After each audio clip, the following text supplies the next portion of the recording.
So today, right behind me, I have a new build that we just started. However, I wanted to go over the LSE36 because it's been a couple months since I've done an update on that and kind of a lot has changed. So let's get to that and I'll show you guys this new build. All right, here she is. She's just been hanging out in the driveway the last couple months. It's been super cold and raining off and on. Pretty slick out. I don't have a heater, no defrost, no windshield wipers, so just kind of hard to justify driving this thing right now. As you could see though, it's got a couple new body panels. We got some homemade side skirts I made out of some 4-inch metal corner flashing for a roof. I picked up this fancy wide diffuser and then dug out this old M3 lip that I had laying around. So I gotta finish mounting those up just because I don't have any of the factory mounting spots for those due to the fuel cell being in here. And then also I had to raise the fuel cell about that much all around just so we could get it to go under there flat. So just gotta finish buttoning that up and then that should be all done. If we go in here, got a couple new things going on in here. We have a new steering wheel. Gotta glue this carbon fiber plate back on, it's over there. But the reason I got this is because it has these paddle shifters. I want to make those into my new blinkers. And then I also, you can't see it, but down there I got a Bluetooth module that makes it try I could tune this car. I have a speedometer now, and also any gauges that I want on any device that could Bluetooth it. So that's pretty sick. But yeah, the car's been doing good. It's not hurt. No real issues. Other than driving it back from work one day, we had the drive line come unbolted. But yeah, like I said, other than that, this thing's been doing solid. So we'll do some more videos when the weather's nice on this car. Let's go show you guys a new build. So today, as you can see here, we have an older Nissan hardbody. Super cooked on the inside. We're gonna be stripping it down. Started already, pulled this rear end. All I have left is these little e-brake cables, and then that thing is fully out of there, just rolling around on its own. Then we're gonna go ahead and start stripping the frame. I did order a triangulated 4-link kit for this thing already. Ordered some bags for this thing. So we are gonna just jump right into it. It's been a couple days since I've done an update on the hard body. So as you can see, the motor and tranny are pulled.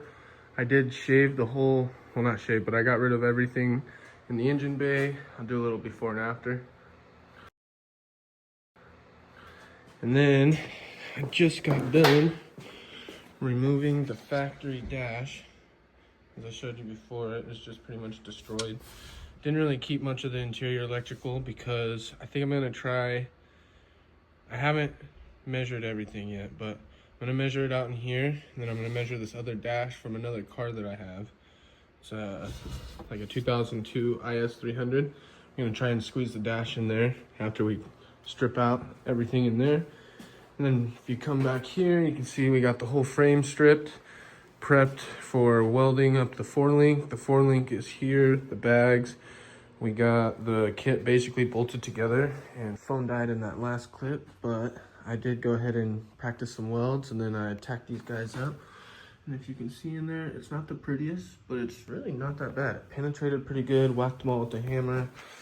They could use some touching up, just finishing over, filling the bottom of that one.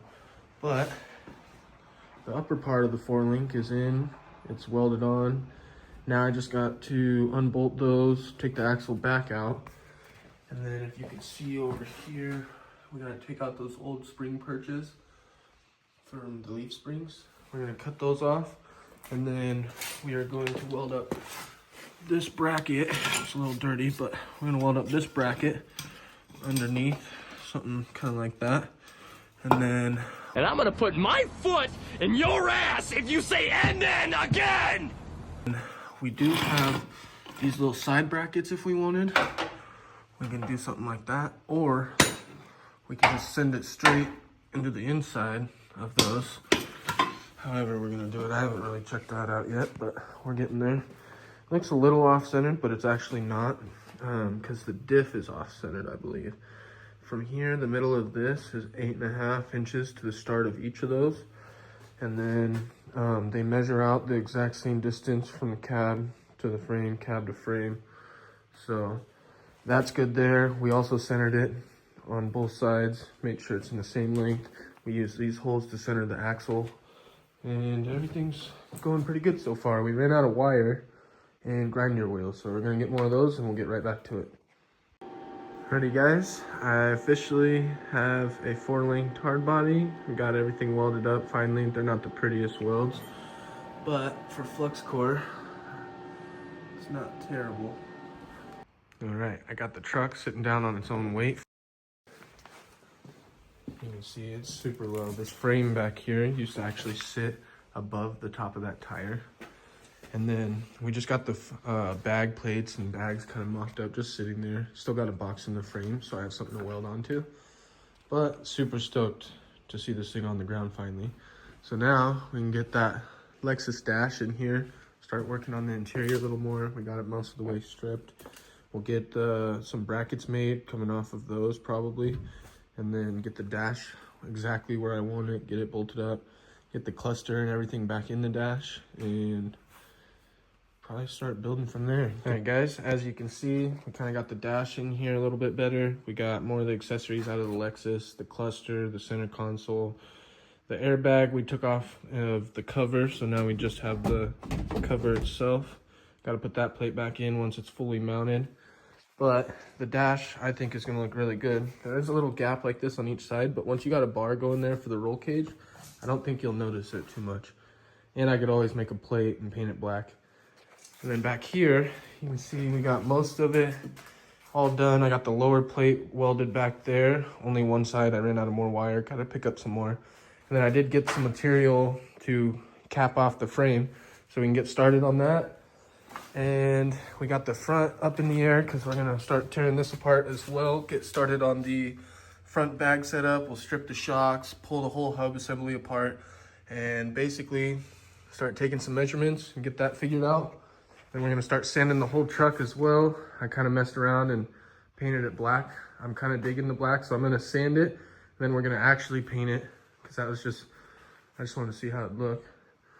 And then once we get the whole truck painted, we're gonna figure out a color for the engine bay, get the frame all polished or cleaned up or painted, either or, get the LS cleaned up and put in there. We'll get back to you with an update once this is all done, once this is going up and down on air, and once we start getting our bag mounts and everything welded up. So that is gonna be it for this one, and we'll try and get some more updates on the LS E36 as well.